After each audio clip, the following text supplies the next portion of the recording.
आप सभी लोगों ने अमृत के बारे में जरूर सुना होगा, पर क्या आप इस बात पर विश्वास कर सकते हैं कि इस तरह की कोई औषधि हो सकती है जिसे पीने मात्र से मृत्यु उस शख्स के करीब नहीं आएगी और वो पूरी सृष्टि में हमेशा के लिए अमर हो जाएगा। कहा जाता है कि हिंदू धर्म के अनुसार देवताओं ने अमृत पिया था और वो अमर हो गए थे। लेकिन क्या आप जानते हैं कि ये अमृत आखिर बनाया किसके द्वारा था? इसके पीछे का सच जानने से पहले हमें समुद्र मंथन की कहानी की तरफ एक बार चलना पड़ेगा और पहले ये जानना होगा कि ये मंथन हुआ किस कारण था।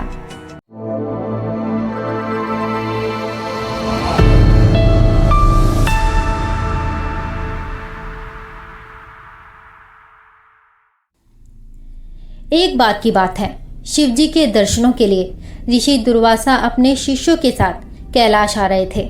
मार्ग में उन्हें देवराज इंद्र मिले। इंद्र ने दुर्वासा ऋषि को और उनके शिष्यों को भक्तिपूर्ण प्रणाम किया।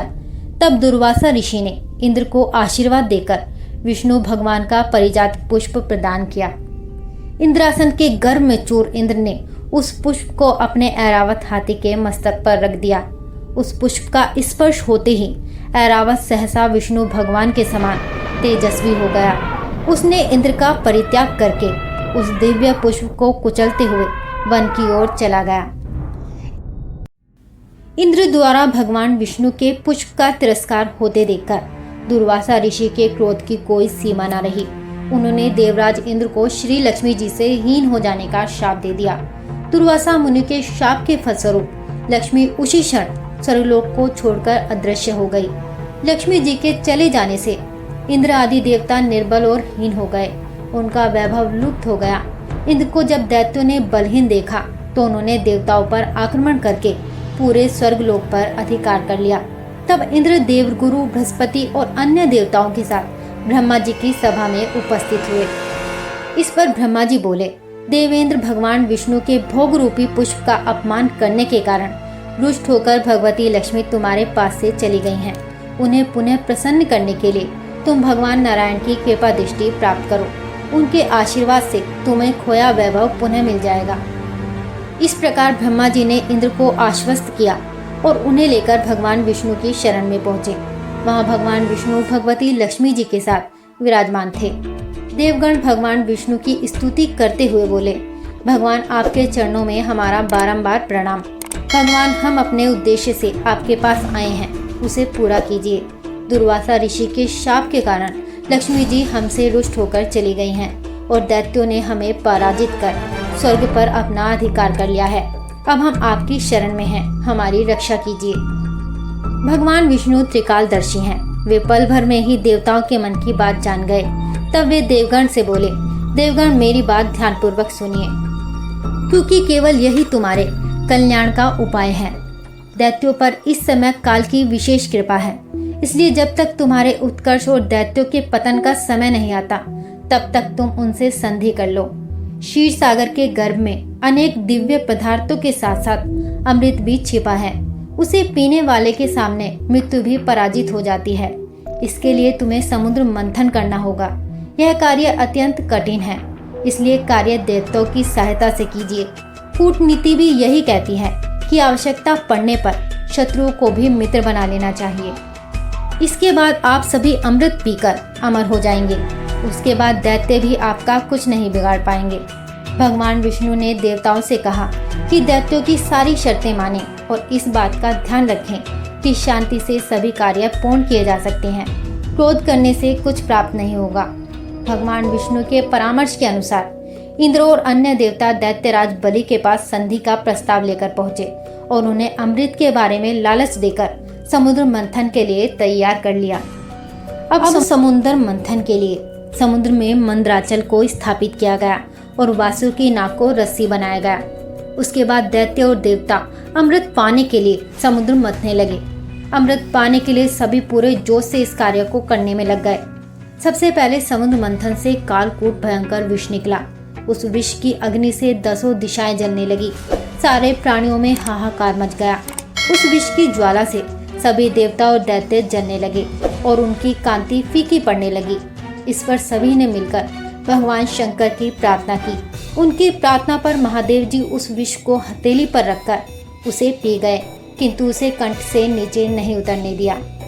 उस कालकूट विष के प्रभाव से शिवजी का कंठ नीला पड़ गया, इसलिए महादेव जी को नीलकंठ कहते हैं। उनकी हथेली से थोड़ा सा विष पृथ्वी पर भी टपक गया, जिसे सांप, बिच्छू आदि विषैले जंतुओं ने ग्रहण कर लिया। इसके बाद फिर से समुद्र मंथन शुरू किया गया। इसमें दूसरा रत्न कामधेनु गाय निकली, जिसे ऋषियों ने रख लिया। इसके बाद उच्चैसा घोड़ा निकला, जिसे दैत्यराज बलि ने रख लिया। उसके बाद ऐरावत हाथी निकला, जिसे देवराज इंद्र ने रख लिया। समुद्र मथने से लक्ष्मी जी निकली और उन्होंने स्वयं भगवान विष्णु को वर लिया। उसके बाद कन्या रूप में व्रारुणी प्रकट हुई, जिसे दैत्यों ने रख लिया। और इसके बाद चंद्रमा, परिजात वृक्ष और शंख निकले। और इसके बाद अमृत घट लेकर प्रकट हुए ध्वनंतरित वैद्य। ध्वनंतरित ये एक ऐसे वैद्य थे जिन्हें विश्व का पहला चिकित्सक माना जाता है। काशीराज, देवोदास और गुरु ध्वनंतरित सब एक ही व्यक्ति के नाम हैं। ऐसा माना जाता है कि ध्वनंतरित आयुर्वेद उपचार के भगवान हैं। यह कहा जाता है कि वही देवोदास काशी के राजा के रूप में पुनः प्रकट हुए थे। काशी के राजा के नाम से भी उन्हें जाना जाता है। ध्वनंतरित ने अन्य देवताओं को वृद्धता, रोग, मृत्यु से भी मुक्त कराया था। उन्होंने अपने हिमालय आवास में 10 साधुओं को शल्य चिकित्सा की दक्षता में निपुण किया था। कहा जाता है कि उनके एक शिष्य थे सुश्रुत। सुश्रुत को ध्वनंतरित अपना सर्वोत्तम उत्तराधिकारी मानते थे और उन्होंने उन्हें आयुर्वेद की अन्य विद्या भी सिखाई थी। सुश्रुत ध्वनंतरित के प्रथम विद्यार्थी थे। चिकित्सा विज्ञान के अभ्यास के अतिरिक्त उन्हें एक महत्वपूर्ण कार्य सौंपा गया था। यह कार्य था उनके गुरु ध्वनंतरित के शिक्षणों का संकलन अपने अनुभवों द्वारा वृद्धि करके पुस्तकों की श्रृंखला बनाना, जो आज के समय भी जानी जाती है, जिनका नाम है सुश्रुत संहिता। सुश्रुत द्वारा लिखी गई शल्य चिकित्सा पर एक महत्वपूर्ण उत्कर्ष संस्कृत भाष्य है और आयुर्वेद के 3 मूलभूत ग्रंथों में से एक है। यह 2 भागों में बटा हुआ है, पूर्व तंत्र और उत्तर तंत्र। इसमें 184 पाठों में 1120 बीमारियां, 64 खनिज स्रोत की सामग्रियां एवं 57 पशु स्रोत पर आधारित सामग्रियों का वर्णन है। कहा जाता है कि सुश्रुत मूलतः दक्षिण भारत के चिकित्सक थे, जो वाराणसी में कार्यरत थे। वे गंगा नदी में तैरते शवों का प्रयोग ऐसे कार्य और अभ्यास के लिए किया करते थे, जिसका इससे पूर्व किसी ने साहस भी नहीं किया था, जैसे एक मृत शरीर के अंगों का दूसरे शरीर में जोड़ना। सर्वप्रथम सुश्रुत नाम का उल्लेख बोबर पांडुलिपि में है, जो लगभग 4वीं व 5वीं सदी की है, जिसमें सुश्रुत का नाम हिमालय के निवास करने वाले 10 संतों की सूची में शामिल है। सुश्रुत संहिता का बाद में अरबी में अनुवाद हुआ, फिर अंग्रेजी में, जिसके अनुसार आधुनिक विज्ञान की प्लास्टिक सर्जरी बनी, लिखी और प्रदर्शित भी की गई। यह कहना बड़ी बात नहीं होगी कि सुश्रुत विश्व के पहले प्लास्टिक शल्य चिकित्सक थे। इसी तरह ध्वनंतरित को औषध विज्ञान की सभी विद्याओं का भगवान माना जाता है। औषध विज्ञान पदार्थों का एक वृहद कोश है, जिसे कुछ भागों में ध्वनंतरित निघंटु के नाम से जाना जाता है। इस क्षेत्र में पाए जाने वाला यह सबसे प्राचीनतम ग्रंथ है। उम्मीद है जो जानकारी आज आपको प्राप्त हुई है, आप सब में से कम ही लोग इसके बारे में जानते होंगे। लेकिन आज की बढ़ती दुनिया में हमारे ग्रंथों से ली गई जानकारी का इस्तेमाल तो सब कर रहे हैं, लेकिन ये किसी को नहीं पता कि ये ली कहाँ से गई हैं। ऐसी कई खोज हैं जो दुनिया में सबसे पहले हमारे पूर्वजों द्वारा की गई थी, लेकिन हम में से शायद ही किसी को इस बारे में मालूम हो।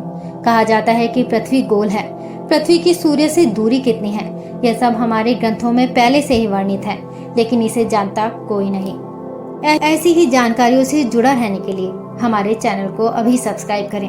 अगर ये वीडियो आपको पसंद आई हो तो वीडियो को लाइक करना बिल्कुल ना भूलें। अब हम मिलेंगे आपको अपने अगले वीडियो में और जानेंगे किसी अधूरे सच का पूरा सच। तब तक आप अपना ख्याल रखें। जय श्री कृष्णा।